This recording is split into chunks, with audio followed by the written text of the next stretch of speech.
Photo खींच रहे हैं, ये लोग अपने काम में हैं।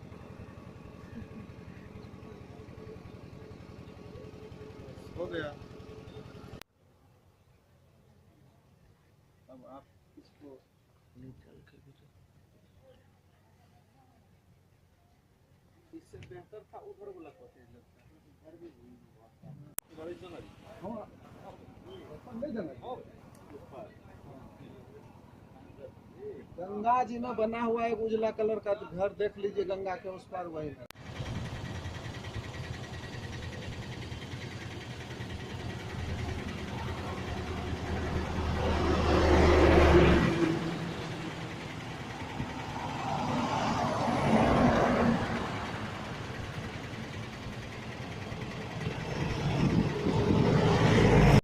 आएंगे साहित्यकार और या सेलिब्रिटीज या धर्मशास्त्र। 166 देश से साहित्यकार और अपने कला संस्कृति से जुड़े हुए, धर्म से जुड़े हुए, अलग अलग देशों, अलग अलग जगहों का जो है सो जो उच्च स्तरीय जो जिनको महारत हासिल करते हैं, जी, तो वैसे लोग यहाँ पहुँच रहे हैं क्षेत्र के जी दिग्गज जी पहुंचे हैं। जी जी। तो उनके लिए व्यवस्था क्या किया जा उनके रहा लिए है? यहाँ पे स्विच कॉटेज है, और हम लोग बड़ा बड़ा जो है सो कॉटेज भी बनाए हैं, स्विच कॉटेज है, बड़े बड़े पंडाल में भी रहने का और खाने का व्यवस्था किया गया। और बेगूसराय ज़िला के जितने भी सभी होटल जो हैं तो कार्यक्रम के लिए बुक हैं। और जो सामाजिक हम लोग समरसता से, सामाजिक भाव से जुड़े हुए हमारे ज़िला के लोग हैं, वो भी अपना अपना जगह जो है सो खाली करके और आतिथ्य स्वागत में लगे हुए। प्रशासन की ओर से क्या सहयोग? प्रशासन के तरफ से तो सहयोग है, बोले हैं कि 2000-2500 जितना भी सुरक्षा में फोर्स मिलेगा वो हम लोग देंगे, और तो ज़्यादा कुछ तो प्रशासन के तरफ से तो हम लोग। तो इस कार्यक्रम के पीछे कौन है मुख्य रूप से? फाइनेंस कौन देख रहे हैं? बहुत बड़ा आयोजन है तो निश्चित रूप से खर्चा भी बहुत ज़्यादा होगा। तो बापू जब जहाँ है वहाँ पैसे का क्या और फाइनेंस का क्या बात है। जब बापू है वो तुलसी के रूप है और भगवान राम ने उनको भेजा है, तो भेजा तो पैसे का क्या, जहाँ राम धनी वहाँ कौन कभी। आप देख सकते हैं कि यहाँ किस तरह से ये राम कथा का पंडाल है। आप देख सकते हैं पीला और उजला में किस तरह से इसका कॉम्बिनेशन है, जो खूबसूरती से निखारा जा रहा है इसको। और वही लाइटिंग का भी इंतजाम जो किया गया है वो आपको देख सकते हैं कि कोई जैसे विश्व स्तरीय कार्यक्रम का कोई तैयारी होता है, बिल्कुल उसी तरीके से किया जा रहा है। बिल्कुल स्टील का स्ट्रक्चर बनाया जा रहा है ताकि किसी भी तरह का कोई असुरक्षा ना हो, न श्रद्धालुओं के लिए, न राम कथा कहने के लिए जो मुरारी बापू आने वाले हैं उनकी टीम के लिए। इधर आयोजन मंडल, इधर दर्शक दीर्घा बनाया गया है, ये भी आप देख सकते हैं। दर्शक दीर्घा काफ़ी लंबा चौड़ा बनाया गया है ताकि इसमें तकरीबन 1 लाख लोगों के बैठने की व्यवस्था की गई है। 1 लाख लोगों के बैठने की व्यवस्था यहाँ की गई है दर्शक दीर्घा में। और आप स्टेज का व्यवस्था तो देख ही रहे हैं, चंद दिनों में अब शुरू होने वाला है। 1 तारीख से ये समागम शुरू होगा, ये महाकुंभ शुरू होगा और साहित्य और राम कथा का अद्भुत संगम यहाँ देखने को मिलेगा बेगूसराय जिले में। कैमरा पर्सन राम प्रकाश के साथ रविशंकर, सिमरिया, बेगूसराय। कॉटेज अपने शुरुआती दौर में है, लेकिन शुरुआती दौर में ही इसकी क्या चमक दमक है आप देख सकते हैं। ज़मीन पर कालीन डाल दिया गया है और इसके साथ ही हम अंदर लेकर चलते हैं, आपको दिखाते हैं क्या क्या व्यवस्था है अंदर में।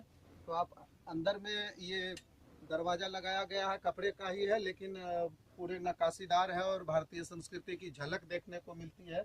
अंदर में 2 बेड लगे हुए हैं 2 लोगों के रहने के लिए, और एक टेबल भी डाल दिया गया है यहाँ कुछ सामान रखने के लिए। और इधर बिजली का व्यवस्था कर दिया गया है और ग्रामीण परिवेश को झलकाने के लिए यहाँ एक लालटेन लगाया गया है, जिसके अंदर इलेक्ट्रिक लालटेन है, उसके अंदर एक बल्ब लगा दिया गया है ताकि थोड़ा ग्रामीण परिवेश, भारतीय संस्कृति की झलक मिले। और आपको हम दिखाते हैं अंदर का व्यवस्था। ये इधर वॉशरूम है, आप देख सकते हैं, इधर एक वॉशरूम है वेस्टर्न स्टाइल का एक लगाया गया है लेबोरेटरी, और इधर ये बेसिन आपको लगाया गया है और बाथ टब भी लगाया गया है यहाँ पर। तो ये अभी शुरुआती है, ये अभी शुरुआती दौर में है कार्यक्रम। और जब कार्यक्रम अपने मध्य दौर में होगा, कार्यक्रम शुरू होगा, तब तक ये पूरी तरह फिनिश हो जाएगा और फिर ये आपको 5 स्टार वाली व्यवस्था में दिखेगी। फिर हम आपको दिखाएंगे कार्यक्रम स्थल से। तत्काल कैमरा पर्सन राम प्रकाश के साथ रविशंकर, सिमरिया बेगूसराय। हमारे साथ हैं बेगूसराय की राजनीति के भीष्म पितामह माने जाने वाले रामजीवन बाबू, जो 2 बार सांसद रहे, बिहार सरकार के 3 बार मंत्री रहे और चारा घोटाला जिस समय हुआ था पशुपालन मंत्री भी थे, बावजूद कालिख की कोठरी से बेदाग बाहर आने वाले नेता में से रहे हैं। हम उनसे जानते हैं इस साहित्य महाकुंभ के बारे में उनकी क्या राय है। सर, आप बताएंगे आपकी क्या राय है इस महाकुंभ के बारे में? ये महाकुंभ समझिए कि बेगूसराय नहीं, बिहार में, बिहार के देश स्तर पर इस तरह का आयोजन पहले हो रहा है, जहाँ धर्म और साहित्य दोनों एक मंच पर यह रहा है। और मुरारी बापू जैसे आदमी जो देश विदेश में जाके प्रवचन करते हैं, उनका सुन करके लोगों को इसमें लाभ उठाने नहीं चाहिए, बल्कि अपने जीवन में भी उतारना चाहिए। और मैं इसका स्वागत करता हूं और सभी लोगों से मैं निवेदन करता हूं कि सबको इसको सफल बनाने में सहयोग दें। धन्यवाद। आप देख सकते हैं कि जहां हम इस वक्त खड़े हैं ये गंगा का पावन तट है और गंगा का पावन तट होने के साथ ही साथ ये तपोभूमि है, श्मशान भूमि है और इसे श्मशान को भारतीय संस्कृति में अत्यंत पवित्र स्थान माना जाता है। और उसके साथ ही गंगा का किनारा और उस किनारे पर राम कथा और साहित्य महाकुंभ का आयोजन अपने आप में अद्भुत है, ऐतिहासिक है और इसे विश्व स्तरीय बनाने का आयोजक मंडल के द्वारा प्रयास किया जा रहा है। हम आपको दिखाते हैं किस तरह से स्ट्रक्चर खड़े किए जा रहे हैं। ये जो आप स्ट्रक्चर देख रहे हैं हमारे पीछे, ये बिल्कुल स्टील से बने स्ट्रक्चर हैं और इसको पॉली बैग से ढका गया है ताकि ये वेदर प्रूफ रहे और किसी भी तरह के वेदर का सामना करने में ये सक्षम है। इस तरह से इसको तैयार किया गया है।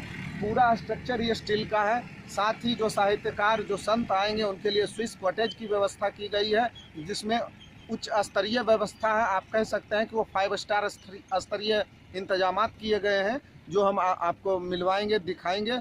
और आयोजक मंडल के भी कुछ सदस्य हमारे साथ हैं। 4 सदस्य नियुक्त किए गए हैं इस विश्व स्तरीय कार्यक्रम को संपादित करने के लिए।